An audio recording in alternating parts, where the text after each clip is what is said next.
ఇది నిన్న రథసప్తమి రోజు తీసిన వీడియో అండి. చక్కగా పొద్దున్నే నీళ్ళు జల్లేసేసి ఇలా కళ్ళాపు జల్లి ముగ్గులేసేసుకున్నానండి. తర్వాత ఇల్లు గుమ్మాలు కూడా నీట్గా తుడిచేసి స్నానం చేసి వచ్చేసి తర్వాత పాలు పొంగించుకున్నాను. ఈ పొంగల్ అయితే మనం ఏమీ కదండి, ఉత్త పాలు, బెల్లం, బియ్యంతో కొంచెం నెయ్యి వేసుకొని పాలు పొంగల్ చేసేసుకున్నాను. అయితే పిడకల మీద కాదండి, స్టవ్ మీదేను. నాకు పిడకలు ఎక్కడ దొరకవు కదా, అందుకని తర్వాత అదంతా అయినాక ఇంట్లో పూజ చేసుకున్నాను సుబ్రహ్మణ్యం స్వామికి. తర్వాత నేను చిక్కుడుకాయలతో రథం చేసుకుంటున్నానండి. ఈ చిక్కుడుకాయల రథం అయితే ఎంత బాగా వచ్చిందో చూడండి.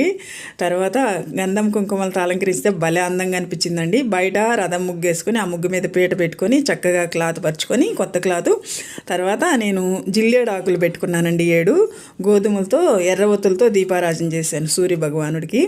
తర్వాత దీపం అంతా పూజ చేసుకున్నాక అక్షంతలతోటి ఇంకా చిక్కుడుకాయల ఆకుల్లో ప్రసాదం నివేదన చేసి కొబ్బరికాయ కొట్టి హారతి ఇచ్చానండి స్వామివారికి. ఇలా సింపుల్గా పూజ చేసుకున్నాను. మీకు నచ్చితే లైక్